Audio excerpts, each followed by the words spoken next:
Sí. Pues a la hora que digas. Pues va, ya le voy a dar transmitir aquí en la página.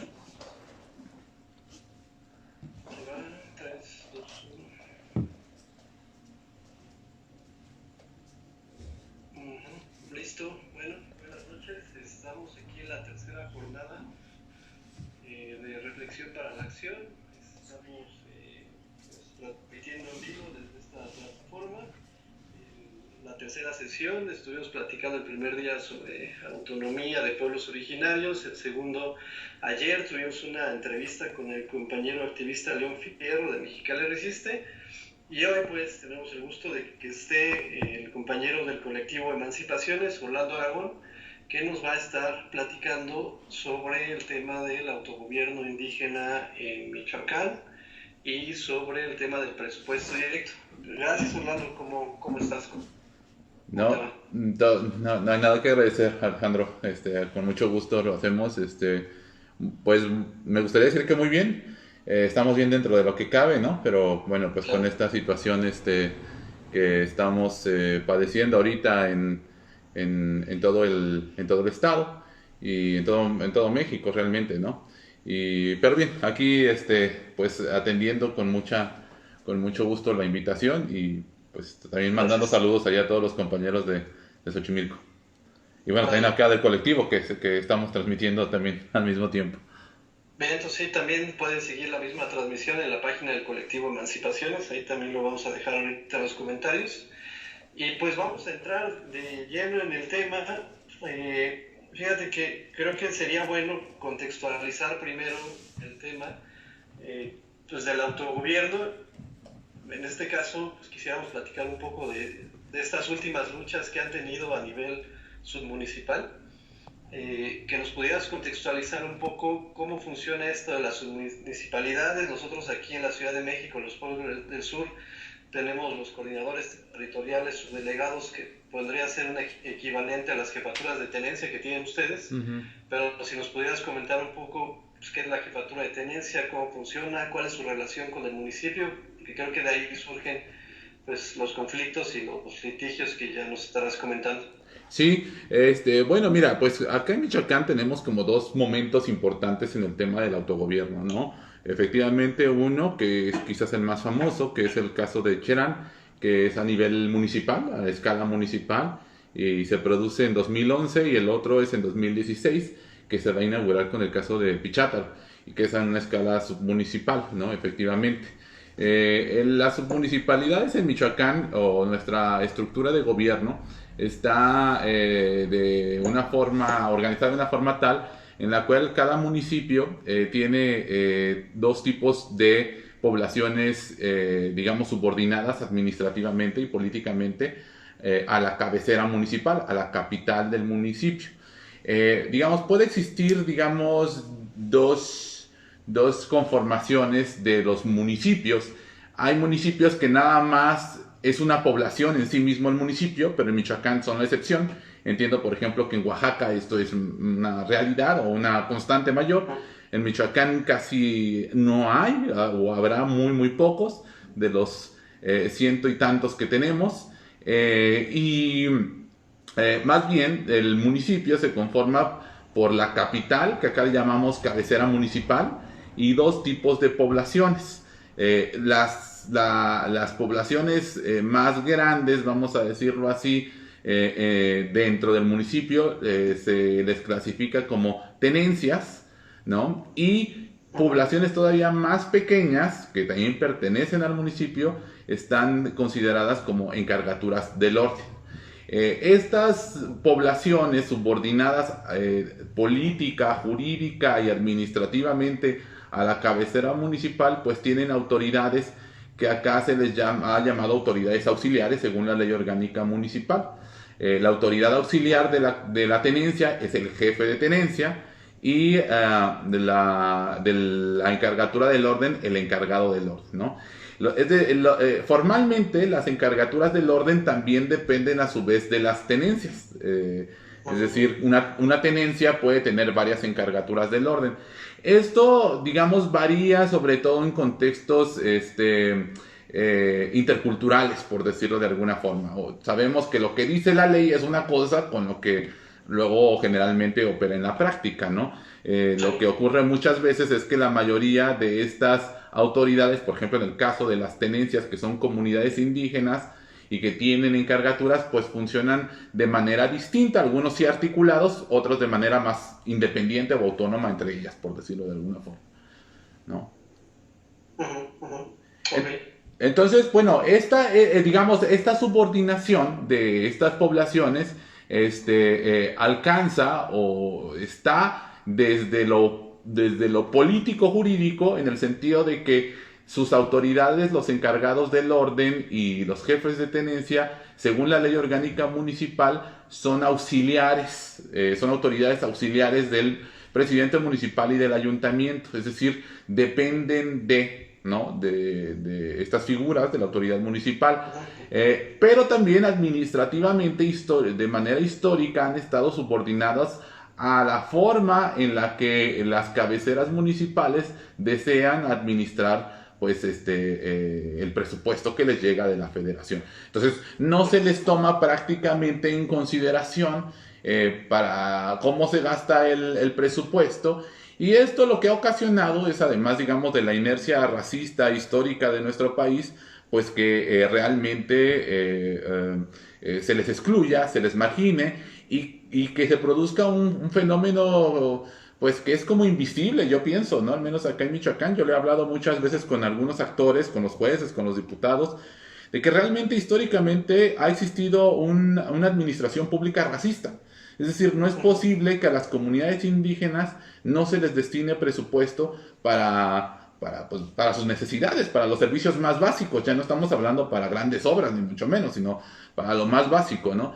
Y bueno, esto ha venido funcionando así a lo largo de los tiempos y es, digamos, lo que ha motivado que se busque esta forma de ejercer el autogobierno, pues para tener otra oportunidad para las comunidades de Michoacán, ¿no? Y ahí, o sea, por ejemplo, tú mencionas que hay una subordinación jurídica que está en la ley, que es orgánica municipal, entiendo, de las jefaturas de tenencia al municipio, pero, digamos, independientemente de esa subordinación jurídica, imagino que estas submunicipalidades tienen ciertos mecanismos de autonomía propios fuera de ese marco normativo estatal, ¿no? O sea, digamos, ¿tienen sus propias autoridades o cómo funciona esa parte? Así es, o sea, realmente una cosa es lo que dice la ley y otra cosa es lo que ocurre, y sobre todo en el caso de las comunidades indígenas, ¿no? Y particularmente de las comunidades purépechas. Realmente, a pesar de que lo que establece la ley es esa subordinación, en la práctica, en la inmensa mayoría, las comunidades ejercen esta autoridad de manera autónoma. O sea, por ejemplo, para el nombramiento. Para el nombramiento de la autoridad, las leyes orgánicas, si uno revisa el histórico de las leyes orgánicas, siempre se establece una dependencia, vamos a decirlo de alguna manera, de el ayuntamiento. Pues al final del día, según la ley, es una autoridad auxiliar. Es decir, quien tendría la última palabra en ese nombramiento tendría que ser el ayuntamiento. Sin embargo, esto no funciona así.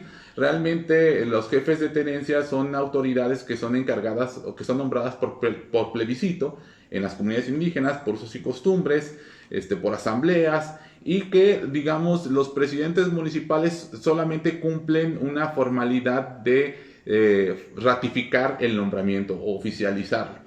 Pero esto tiene que ver mucho pues con la cultura política local, ¿no? Que ya así es, así ha sido y así se ve que debe de ser en estos municipios que tienen comunidades, tenencias indígenas, por decirlo de alguna forma, ¿no? Y realmente, pues, de quien depende el jefe de tenencia, en muchos de los casos, pues es de la comunidad, no del ayuntamiento, ¿no? Sino quien pone al jefe de tenencia es la comunidad y quien puede sancionarlo, quitarlo o pedirle cuentas es la comunidad. Esto ha tenido algún tipo de complicación a partir de la, digamos, entrada con mayor fuerza de los partidos políticos a las comunidades. Y eso es lo que a veces sí ha generado ya problemas, en la medida en que los partidos políticos han hundido sus raíces y sus intereses en las comunidades indígenas, a veces logran controlar pues a las autoridades, ¿no? Y entonces ahí sí se da un quiebre entre lo que tradicionalmente y convencionalmente es que el jefe de tenencia depende de la asamblea, depende de la comunidad, a que se vaya, vamos a decirlo de alguna forma, a un mecanismo más bien de lealtad partidaria, por decirlo así, o de lealtad al jefe político, ¿no? Claro. Otra pregunta, ¿estos jefes de tenencia reciben algún sueldo del Estado o cómo es ese, o de la propia comunidad, o cómo se mantiene, existe ese tipo de relación? Sí, mira, durante mucho tiempo el cargo, ¿no?, de jefe de tenencia era honorario, era honorífico, ¿no? No se recibía ningún salario. Por eso se sigue creyendo y se sigue pensando en la mayoría de los casos que ser jefe de tenencia es un servicio al pueblo, ¿no? Pero ya desde hace varios años se cambió la ley y los ayuntamientos empezaron a destinar pues no sé si decirle sueldo, porque un sueldo pues quizás es como mucho decirle, pero sí un apoyo a los jefes de tenencia, ¿no? Esto pues justamente en algunos casos ha generado pues un control político, por decirlo de alguna manera, y en otros casos pues no. O sea, ahí varía mucho de municipio en municipio, de tenencia en tenencia, de encargatura en encargatura, ¿no? Pero a la fecha deberían de recibir apoyo de los jefes de tenencia, ¿no? Claro. Sí, mira, te pregunto todo esto porque así como narras la situación es muy parecido al esquema que se han venido manejando en los pueblos de Xochimilco y pueblos del sur de la Ciudad de México, que también con una subordinación administrativa, pero funcionando de facto como autoridad reconocida por la comunidad, y en los últimos años, pues con esta situación de un pago directo por parte de los delegados en turno. Entonces sí es bastante parecido, al menos como lo planteas, al régimen pues no sería municipio aquí, pero su municipalidad, por así decirlo, de los pueblos originarios del sur de la Ciudad de México. Pero bueno, entonces eso es las jefaturas de tenencia, es el contexto. Ahora hay una lucha en concreto que es la que quisiéramos platicar también aquí, que es el tema del presupuesto directo. Entonces aquí sería ver cómo empezaron estas luchas por el presupuesto directo. No sé si antes de que ustedes iniciaran los primeros juicios ya había algunos planteamientos en ese sentido, o cuáles han sido los antecedentes de esta demanda de las comunidades. Sí, mira, ya había antecedentes y ya hay, o sea, la lucha por lo que ahora ya llamamos o se llama presupuesto directo no es tan nueva, ¿no? O sea, bueno, claro, uno puede hacer historia y encontrar antecedentes desde la República de Indios, ¿no? Y todo esto de la formación de los municipios, que realmente viene de ahí. O sea, la lucha por la autonomía viene desde la formación del Estado mexicano mismo. Ahora, en Michoacán tenemos antecedentes más recientes. Antes, vamos a decirlo así, del caso Pichátaro y de la judicialización de estas luchas, ¿no? Están, por ejemplo, todavía en la memoria, y mucha gente acá en Michoacán menciona el caso de Nurío, que es una comunidad también purépecha que mediante la movilización política, la presión, la toma, etcétera, logró que un ayuntamiento, el de Paracho, le entregara el presupuesto directo para que ellos lo administraran. Esto sin mediar un procedimiento judicial, ¿no? Entonces, antes y por el mismo tiempo, otras comunidades más grandes que Nurío buscaron la remunicipalización. El tema con la remunicipalización, pues era también justamente acceder a pues vamos a decirlo así, el poder, la administración, la personalidad jurídica, todos los atributos que tiene un municipio, que no tiene una submunicipalidad, ¿no? Que es el control, pues básicamente de varios elementos que son importantes y que las comunidades estimaban que de no lograrlo, pues las cabeceras municipales, generalmente mestizas o amestizadas, pues no iban a cambiar, vamos a decirlo, la forma de gobernarlo, ¿no? Entonces se da en los 90s, 80s una lucha por la remunicipalización que también toma una, digamos, beta diversa. Y entonces algunos, por ejemplo, hay una comunidad que se llama Pamatácuaro en el municipio de Los Reyes, que ellos intentan, por ejemplo, son una de las comunidades que intentaron convertirse en municipio. intentaron separarse de los reyes y hacerse municipio. Obviamente el principal enemigo de esa propuesta eran los reyes, ¿no? Porque nos van a quitar recursos, dinero y lo que implicaba, por decirlo de alguna forma, ¿no? En el caso de Nurío, una comunidad más pequeña, pero muy compacta, muy fuerte, ¿no? Que ha tenido, digamos, presencia fuerte la influencia del EZLN, logran este triunfo y hasta la fecha administran su presupuesto de manera autónoma, vamos a decirlo así, ¿no? O sea, ya estamos hablando de varios años, varios años antes que Pichátaro. Obviamente aquí la situación es que ni todos los municipios, ni todas las comunidades son Urío ni son Paracho.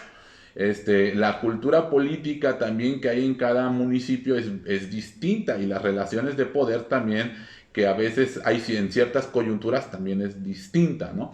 Entonces, muchas comunidades intentaron hacer lo mismo que Nurío, por ejemplo, ¿no? Es decir, mismo Pichátaro, todas intentaron primero por la presión política, la movilización, lograr lo mismo. No lo consiguieron y fue el momento en el que, en el caso de Pichátaro y de San Felipe, que fueron San Felipe de los Herreros del municipio de Chagapan, que fueron las primeras comunidades que se nos acercaron para ver si podíamos hacer digamos, de esta demanda algo en el terreno judicial, fue que se logró, por decirlo así, y ahí se abrió la puerta que la movilización política social no logró abrir en su momento, ¿no? O sea, fue un planteamiento que llevó.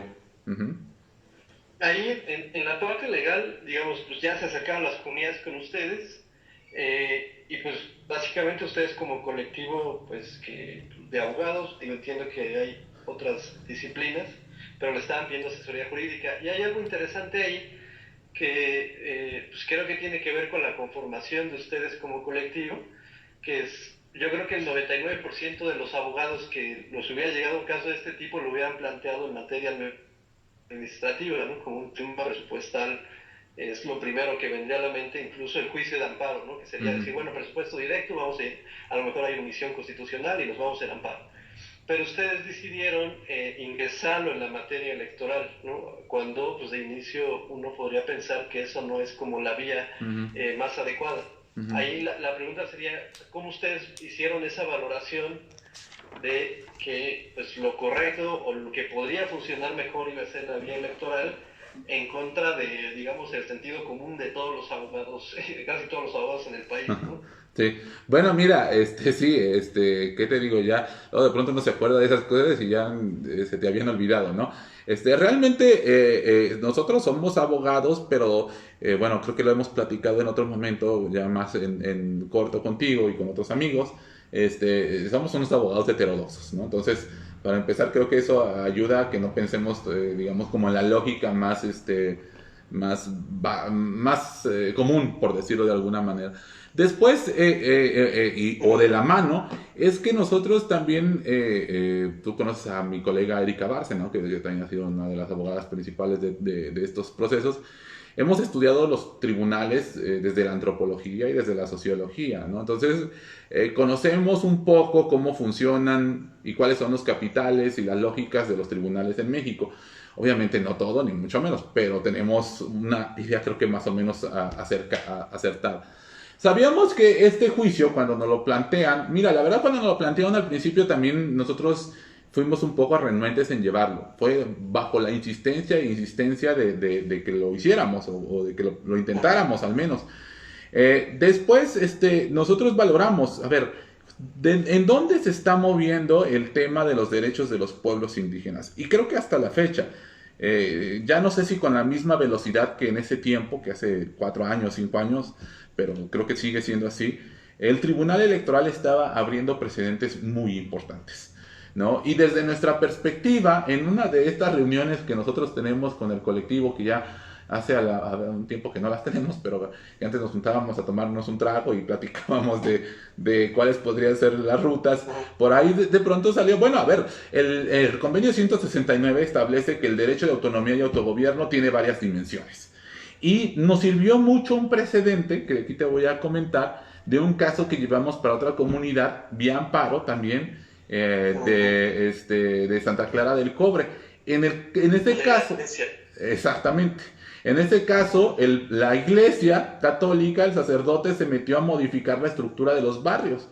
Y entonces ahí hicimos un amparo, no contra la iglesia obviamente, sino contra la CEGOP por no hacer nada, diciendo que, bueno, que la estructura de los barrios era parte de la autonomía de las comunidades. Entonces, lo que ahí aplicó en ese amparo fue una dimensión distinta a lo que se había hecho en Cherán, que parecía que lo electoral solamente era para, lo político electoral era solamente para elegir autoridades, ¿no? Entonces lo que decidimos nosotros fue leer a la luz del convenio 169 lo que implica el derecho de autonomía y autogobierno.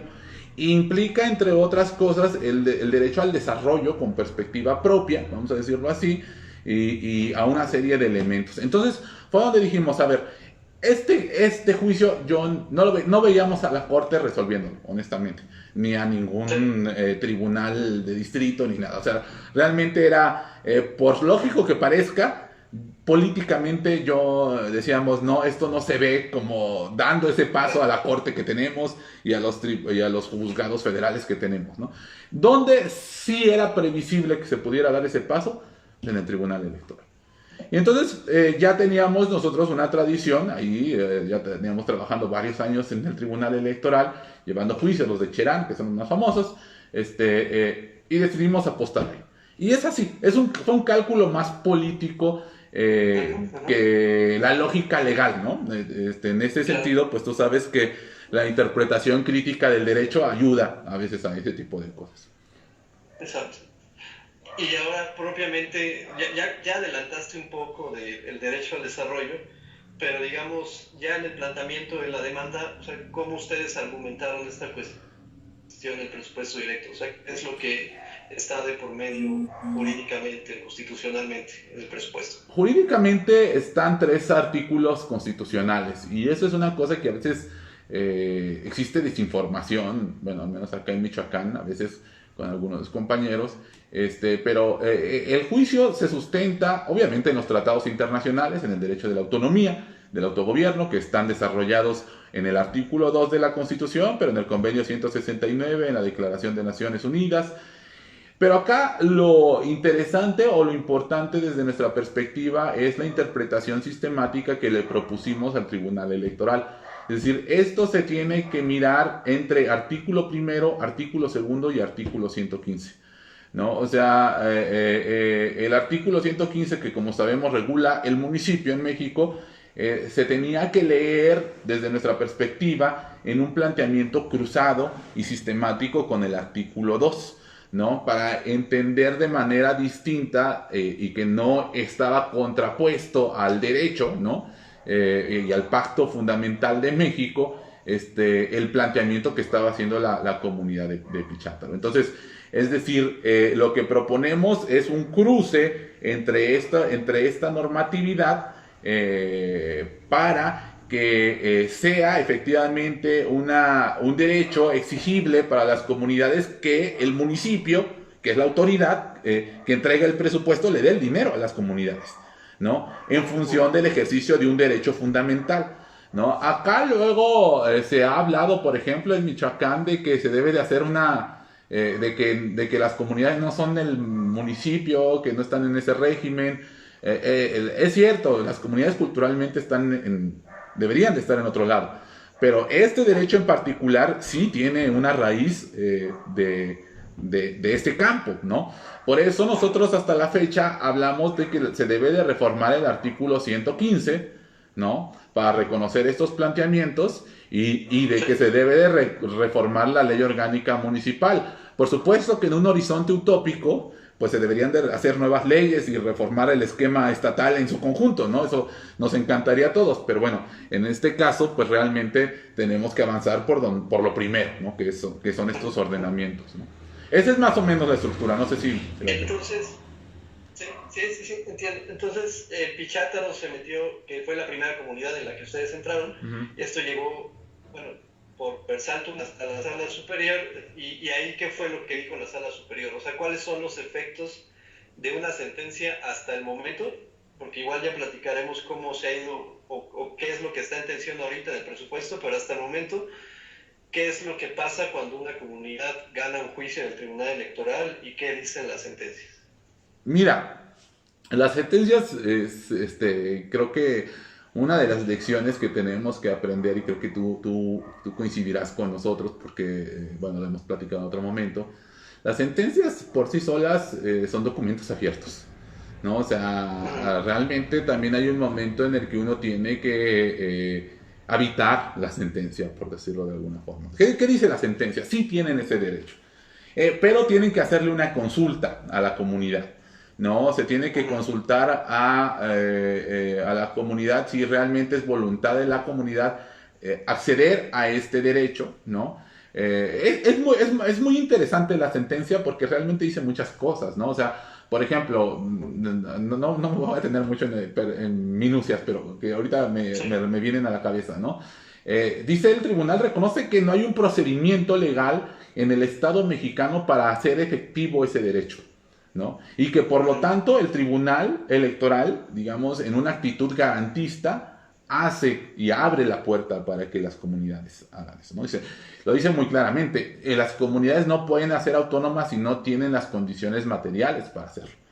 Y entonces, eso es ese es un salto en la historia judicial de México que hace años era impensable, por decirlo de alguna forma, ¿no?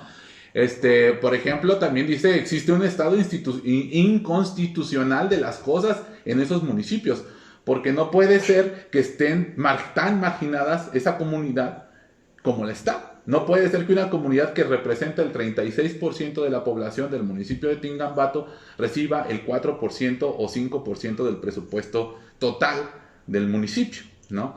Entonces, dice una serie de cosas. Dice, tienen este derecho, va a una consulta. Ahí nosotros creemos que no estamos de acuerdo con esta interpretación del tribunal, porque realmente el juicio lo interpusieron todas las autoridades de la comunidad y lo interpusieron como autoridad, no como personas. En ese sentido, desde nuestra perspectiva, mandar una consulta es como no validar la personalidad y el carácter con el que actuaban las autoridades. Pero bueno, de ahí en fuera, dice, tienen este derecho que se consulte para ver quién se va a hacer cargo y va a ser responsable de la administración del presupuesto. ¿Cuál es el paso 2? Alejandro, amigos todos, la consulta. ¿Qué se va a consultar? Eso no estaba claro, ¿no? Entonces, uno de los planteamientos que nosotros hicimos ahora fue habitar qué va a decir esa consulta y cómo va a ser. Primero, ¿cómo va a ser? Porque el ayuntamiento pensó que si se hacía en asamblea abierta, pues iba a tener chance de meter mano, como efectivamente lo intentó, ¿no? Bueno, acá te debo de comentar que en el caso de Pichátaro, hasta los muertos interpusieron juicios en contra de la sentencia, ¿no? Porque se decían inconformes. O sea, tuvimos que llevar las actas de defunción para decir que esas gentes, que el ayuntamiento había recogido sus credenciales de elector porque les dio la ayuda incluso hasta para que los enterraran, los metieron como actores de juicios, ¿no? Entonces, bueno, esas cosas son las que a veces los actores institucionales no conocen o no entienden o no quieren entender, que cuando alargan los procedimientos judiciales es a lo que nos topamos, a lo que las comunidades se topan, ¿no? Entonces, se ordena la consulta, nosotros logramos imponer o poner que la consulta solamente sería a las autoridades, ¿no? Y eso también se fue a proceso judicial y ganamos. Se hace la consulta y luego ahora que se va a consultar. Y lo que nosotros interpusimos o planteamos y logramos también sostener, que eso es lo que se ha hecho acá en Michoacán, a diferencia de todos los estados, son dos cosas. Una, que la consulta se diga que si se acepta o no por parte de la comunidad la transferencia de los derechos y las obligaciones del municipio o del gobierno municipal, del ayuntamiento, a la comunidad. Eso es fundamental, porque eso es lo que da el margen del autogobierno. O sea, el autogobierno es autogobierno porque ejerce funciones de gobierno, si no, no es autogobierno, es otra cosa, ¿no? Que es lo que, por ejemplo, pasa en las comunidades que no tienen resoluciones judiciales, que el ayuntamiento, por un acuerdo político, les da el dinero. Digamos, en la práctica ejercen autogobierno, pero de jure no ejercen autogobierno, gastan el dinero, lo administran, qué sé yo. ¿no? Acá en Pichátaro, tienen esa potestad. Y lo segundo es quién va a ser la autoridad que va a administrar ese recurso. ¿Quién va a ser la responsable para la auditoría, para la fiscalización de ese dinero? Porque otra cosa es que autonomía y autogobierno no significan ya estoy fuera de la ley, ¿no? Significan estar articulados de una forma distinta a la ley. Hay de pronto también compañeros que piensan que esto implica, pues ya yo me gasto el dinero en lo que yo quiero, o ya no les rindo cuentas a nadie porque soy autónomo. Y pues eso es una interpretación completamente errónea, equivocada y a veces hasta malintencionada, ¿no? Realmente no se puede, ¿no? Ok, entonces, bueno, ahorita voy a nada más comentar, está abierto el espacio, si hay preguntas, aquí en el chat estaremos pendientes de cualquier pregunta que sea. Entonces, ya está la sentencia y Pichátaro ya es la primera comunidad. ¿Cómo ha sido la práctica ya fuera, digamos, de la práctica con Pichátaro, este ejercicio del presupuesto? ¿Qué complicaciones han tenido? Y cómo lo percibe la misma comunidad también? O sea, que si esto ha sido algo que les esté ayudando a sus condiciones materiales, etcétera, ¿no? Sí. Mira, las dificultades siempre lo decimos, ¿no? O sea, lo decíamos en Cherán, lo decíamos en Pichátaro, lo decíamos en San Felipe, en Arantepacua, en todas las comunidades que trabajamos, ¿no? A veces parece grosero, y creo que lo es, ¿no? Que cuesta tanto los juicios, cuestan tantísimo ganarlos, cuestan tantísimo el trabajo que está ahí, que decirle a la gente, oiga, pero no crea que con esto ya se ganó, ¿eh? Ahora viene lo difícil. Y realmente lo difícil viene después, ¿no? O sea, incluso porque nosotros como abogados, pues acompañamos hasta cierto momento. Nosotros no somos contadores, por ejemplo, no somos auditores, o sea, nuestro papel termina en esos procesos así, en esa coyuntura, pues cuando logras que te transfieran el presupuesto. Pero viene todavía otra serie de complicaciones. La primera, desde que te den el RFC en Hacienda, desde que te abran las cuentas en los bancos, desde el estatuto, ¿no? O sea, viene todavía un trabajo que no es menor, y que nadie lo había hecho. Nadie, o sea, no existía un precedente. Entonces es que estás construyendo de cero. Después, otro de los problemas es la enorme expectativa que se genera con estos procesos.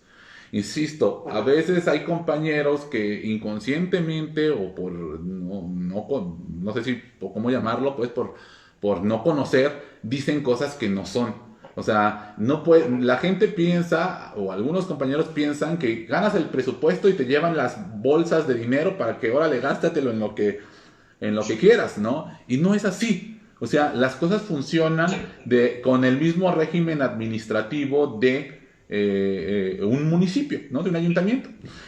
O sea, el dinero ni te llega junto, te llega en administraciones, te llega etiquetado para ciertas cosas en ciertos ramos y en ciertos rubros. O sea, porque luego también, por ejemplo, pues vamos a gastárnoslo en, qué sé yo, lo que a veces haga falta en la comunidad, pero que pues es difícil con las reglas de operación sacarlo.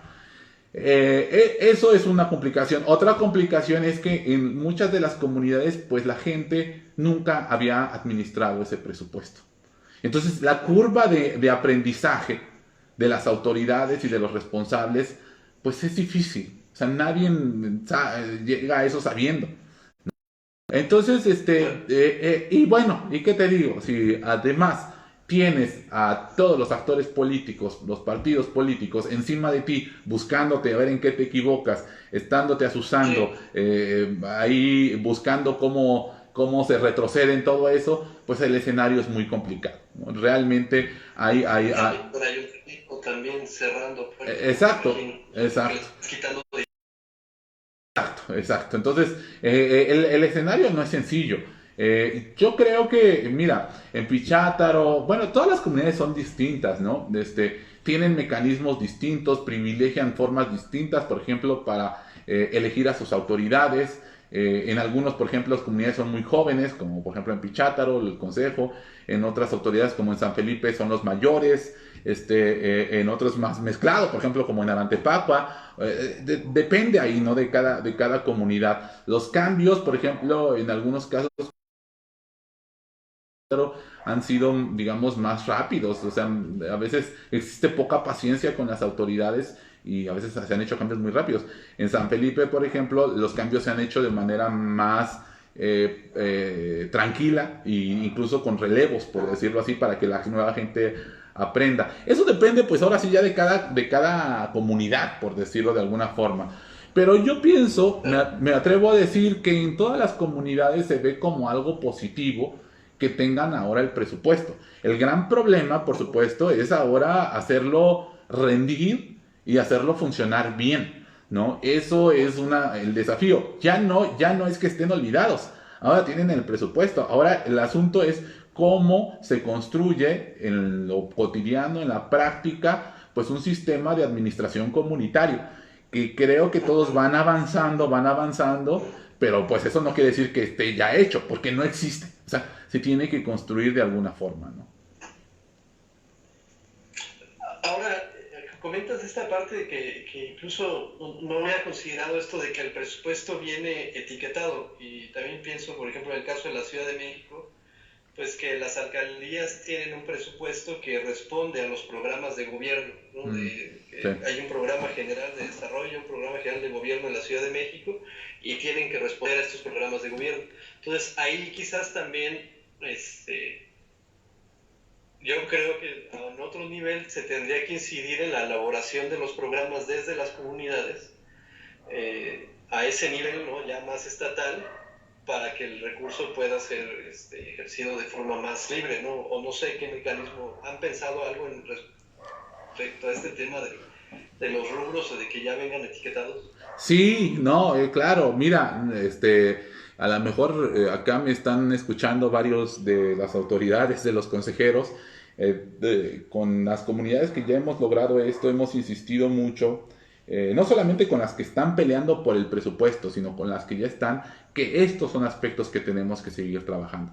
Es decir, no es ya ganamos el juicio, recibimos el dinero y ya nos fuimos cada quien a su casa, pues, o a su comunidad, y ahí vamos a ver cómo nos gastamos el dinero. O sea, todavía te queda transformar un edificio institucional de política pública, jurídico, brutal, ¿no? Que está diseñado, pues, para lo de siempre, para que las comunidades indígenas no tengan lugar. Entonces, claro, por ejemplo, esta cuestión es que las reglas de administración pues no se ajustan a las necesidades y a las realidades de las comunidades, ¿no? Entonces, tienes que incidir efectivamente en eso, tienes que incidir en leyes secundarias, tienes que incidir en política pública, tienes que ir a tocar las puertas de los actores que hacen eso, que por ejemplo nosotros siempre decimos, pues no es que nos encante ir a reunirnos con, qué sé yo, los legisladores o con los secretarios de gobierno, cosas así, pero tienes que hacer porque es ahí donde se diseña eso, es ahí donde se trabaja esta situación, ¿no? Entonces, por eso es que desde hace bastante tiempo estamos teniendo reuniones periódicas con los consejos. Nosotros trabajamos de manera permanente con los consejos que acompañamos, con las comunidades que acompañamos. Cada 3 semanas nos estábamos reuniendo para trabajar y ver todos estos aspectos que van desde esto, la fiscalización, por ejemplo, porque también acá te quieren fiscalizar como un ayuntamiento, pero, o sea, hay cosas obvias que se contraponen con las lógicas comunitarias, ¿no? Que no pueden estar o sea, nadie se niega a la fiscalización, solo que no te pueden fiscalizar igual que un ayuntamiento, porque no es posible, vamos, ni siquiera es posible, ya no es de que no quieras, no se puede, ¿no? Hay, por ejemplo, comunidades en donde no hay propiedad privada, entonces, ¿cómo vas a dejar tú en prenda una garantía, una propiedad, una garantía para la fianza? O sea, no se puede. Y estamos trabajando en eso. O sea, nuestra lógica en el colectivo es estar trabajando continuamente con las autoridades que estén al tanto de lo que está pasando, porque yo siempre les digo que ser autoridad a ellos como en una comunidad es muy complicado porque pues reciben por regaños a veces, y a veces justificados, me imagino, a veces no, a veces de incomprensión, pero no solamente es el tema interno, es el tema externo. Y eso es lo que a veces muchas comunidades se les olvida, que piensan que el mundo es la comunidad y claro, es lo central, pero tienes a un Estado que está cerrándote las puertas y que tú tienes que estar enterado de esas cosas, ¿no? Por ejemplo, acá hubo una reforma fiscal y yo creo que varias comunidades que han intentado o que están ejerciendo esto ni siquiera se enteraron, ¿no? Y no puedes decir que porque eres autónomo eso no te aplica o no te va a aplicar, ¿no? O sea, al rato que tengas la responsabilidad fiscal montada, pues ahí ya es cuando a ver dónde, ¿no? Hablas de fijarse más allá de las comunidades y de los retos a nivel estatal. Ahora entiendo que este tema del presupuesto directo que se ha ganado en tribunales está un poco dentro del propio Tribunal Electoral, que hasta el momento es el único mecanismo judicial en donde se ha ganado esto. Está hay un poco tensiones ahí o discusiones dentro del propio tribunal. ¿Cuál es la perspectiva que tienes o tienen ustedes como colectivo respecto a que siga abierta esta vía en el tribunal? Porque entiendo, hubieron hace poco algunas resoluciones que las estuvieron peleando después en sala regional, pero que hay tribunales locales que están pensando que los tribunales no son competentes para atender este asunto, ¿no? Entonces, ¿cómo ven esta perspectiva? Sí, mira, yo creo que la pregunta, o sea, tiene dos dimensiones, ¿no? O sea, la respuesta a tu pregunta. Una, lo que tú ya adelantabas. Primero, hay una cultura jurídica tradicional que piensa que estos temas no son políticos, ¿no? Que restringe lo político electoral a las elecciones y que entonces, desde el inicio ha habido gente que dice, no, es que esto no es político, esos no son derechos políticos de las comunidades, eso es cosa administrativa, y eso se ha mantenido. Pero creo que eso ha ido cambiando con el vaivén de la integración de los tribunales y también con la voluntad política que está detrás de, digamos, también en un marco también general, por decirlo de alguna forma. Creo que cuando ganó el asunto Pichátaro y esa integración de la Sala Superior fue muy positivo, todavía con el empuje de los procesos de Cherán y qué sé yo. Y yo me da la impresión de que esto ha ido también pues variando, ¿no? Ahora, esto se puede mirar en distintos registros. A mí me queda claro que el Tribunal Electoral en las entidades federativas es uno y el Tribunal Electoral Federal es otro. Y responde a lógicas, digamos, distintas, ¿no?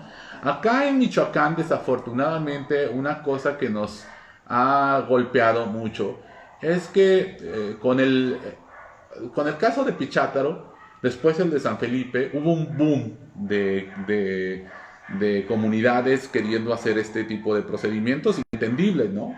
El asunto es que los procesos, muchos de ellos no fueron cuidados, ¿no? No fueron cuidados ni por los asesores ni por los líderes. Entonces, había cosas que no estuvieron cuajadas, había comunidades que estaban realmente muy fraccionadas y que lo que generó eso fue, pues, lo normal, lo que nosotros anticipábamos, mucha conflictividad interna, ¿no? Entonces, ahorita tenemos, por ejemplo, varias comunidades que están muy divididas, muy fraccionadas, porque desde el inicio ya se veían esos problemas. Obviamente no es que una comunidad tenga que estar al 100% unida, nadie está, ni el país, ni nadie, ni nuestra familia, quizás estamos así en nada, ¿no? Pero sí debe de haber ciertos procesos de consenso, por decirlo de alguna manera, ¿no?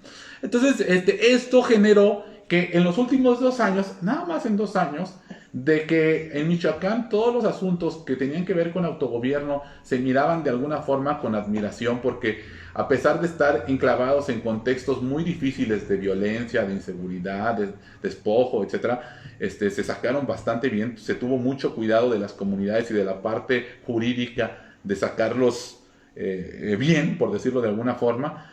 De pronto, en 2 años, el tema del autogobierno se convirtió en un desmadre, en violencia, en conflictos, etc. Y eso generó aquí en Michoacán, desde mi perspectiva, un temor ya del Tribunal Electoral. O sea, ya de pronto muchas autoridades no, yo ya no los quiero. O sea, ¿y cómo me los voy a sacar? Pues reviviendo esto de que esto no es un tema electoral y que ¿no? me saco de esto y regreso pues nada más a conocer mis típicos asuntos de partidos políticos que pues digamos eso siempre ha estado ahí, ¿no? Entonces eso pasa aquí en Michoacán. Tuvimos ya un caso efectivamente en el que la inercia llevó a que el tribunal local dijera no soy competente después de que aquí en Michoacán se abrió ese tema. Afortunadamente fuimos a sala regional y lo ganamos. Pero incluso en la sala regional fue una votación dividida. Y me da la impresión de que en la sala superior la cosa también va a estar media dividida, por decirlo de alguna forma.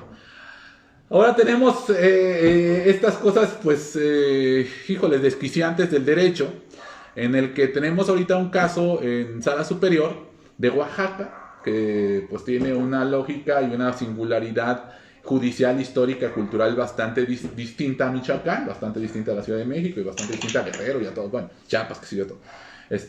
Allá hay una sala de justicia especializada en materia indígena del tribunal local, que también tiene al parecer competencia en este tema.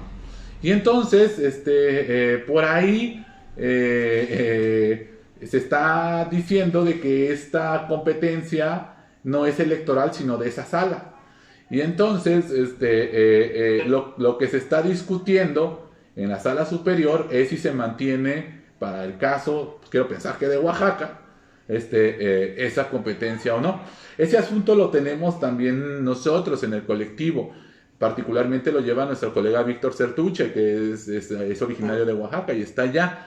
Nosotros, pues por supuesto que hemos hecho ya lo pertinente para decir, a ver, Oaxaca tiene esta particularidad, no pueden juzgar México con esta cosa de Oaxaca, porque sala indígena no hay en ningún otro lado. Entonces, pero aún así, nosotros pensamos, y lo que se ha hecho es que también Oaxaca permanezca la jurisdicción electoral, porque la justicia es mucho más veloz, la justicia electoral es mucho más veloz, y creemos que ofrece mejores condiciones. Ese asunto está resolviéndose ahorita y es pues obviamente determinante, ¿no? Entonces nosotros pues lo que esperamos es que esto salga a favor, pero sí somos conscientes de que el escenario no es sencillo, ¿no? La Suprema Corte, por ejemplo, emitió ahí una resolución que está también en votación dividida, que no es una tesis jurisprudencial, que bueno, todo lo que le queramos poner, pero que te enseña que el horno no está para bollos, ¿no? O sea, que la Suprema Corte parece que no pasa el tiempo por ellos y siguen pensando que la autonomía es casi que para, es como, no sé, como la encomienda, casi, ¿no? Entonces, o sea, reducen todo el tema de la autonomía a una cosa ridícula realmente en esa resolución. Y por eso yo también es lo que digo, o sea, incluso lo he comentado a algunos amigos de Ayutla, de Cherán, si piensan que ya están del otro lado, que ya la hicieron, que porque ya tienen una resolución y que porque ya dijeron autoridades, ya pueden sentarse y decir, me voy a tomar acá, pues no, y eso es lo peor que pueden estar haciendo, ¿no?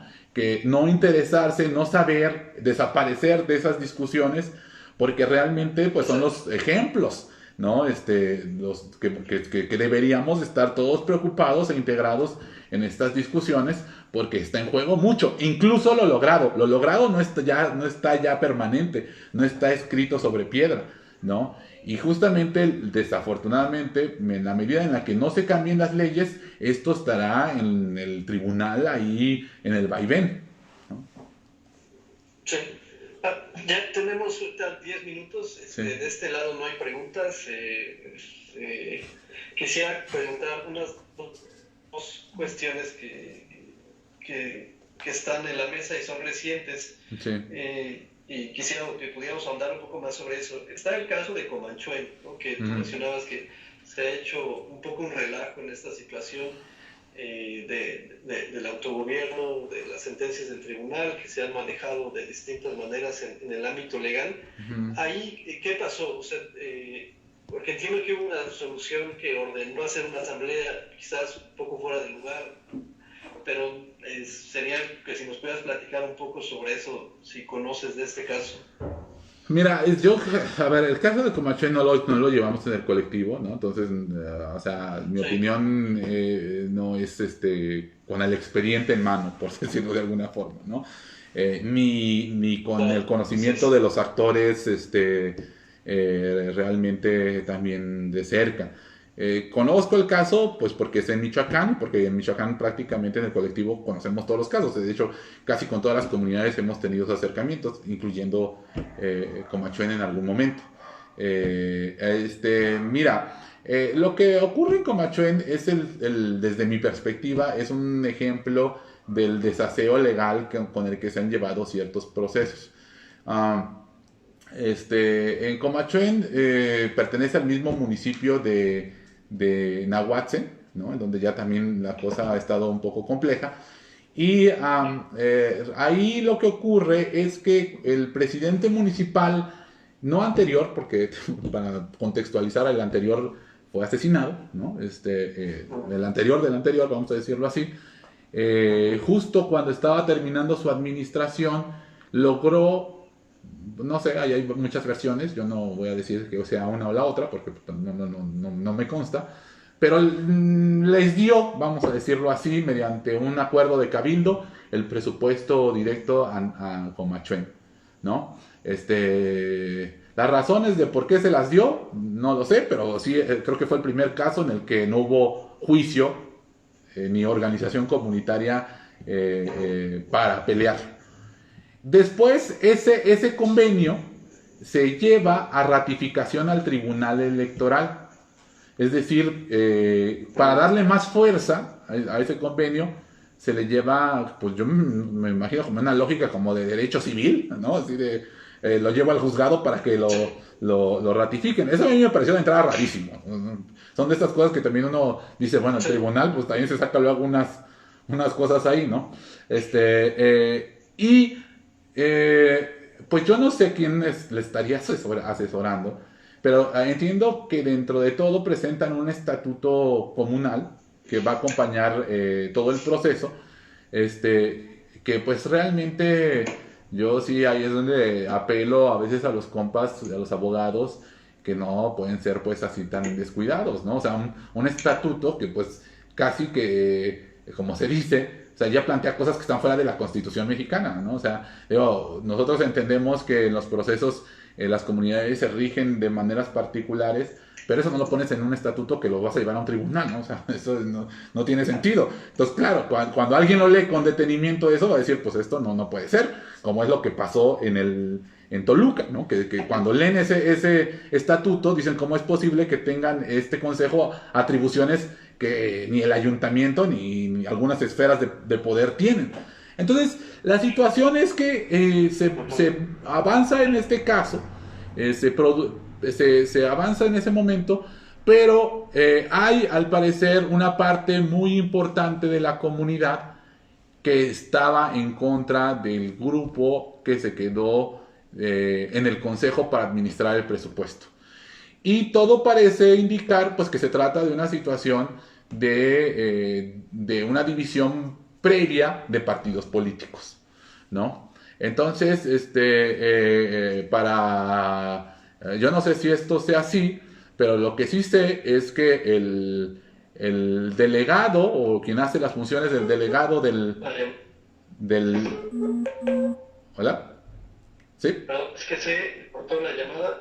Dame un segundo. Sí, Ahorita voy a reiniciar la sesión. sí, Sí, perdón, es que se... sí, no te preocupes.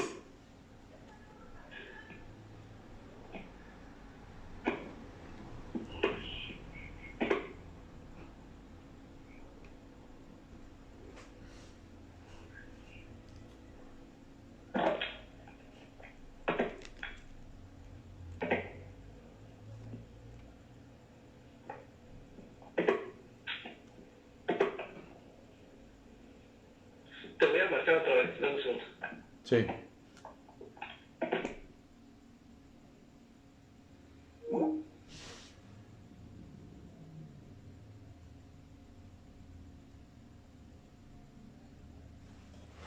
Bueno, ahorita continuamos.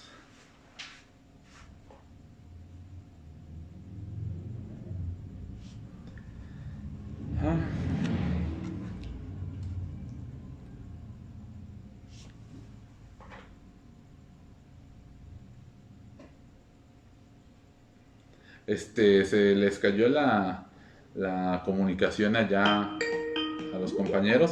Creo que ya.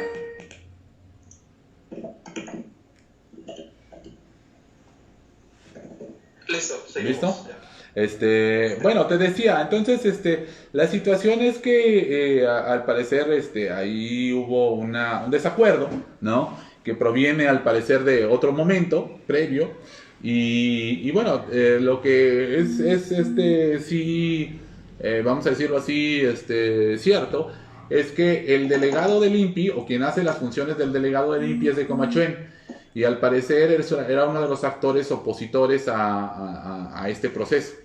Y entonces, pues mira, lo que pasa en esa comunidad y en otras es que cuando está la comunidad así de dividida, pues los juicios no terminan porque se están interponiendo entre unos y otros, y entonces eso es un cuento de nunca acabar. Eso ya llevó a una resolución en la que primero los intentaron quitar, ¿no? En una asamblea al parecer mal armada al consejo que estaba, y el tribunal en una resolución lo que determinó fue anular esa asamblea, dejarla sin valor, la que les habían quitado, ¿no?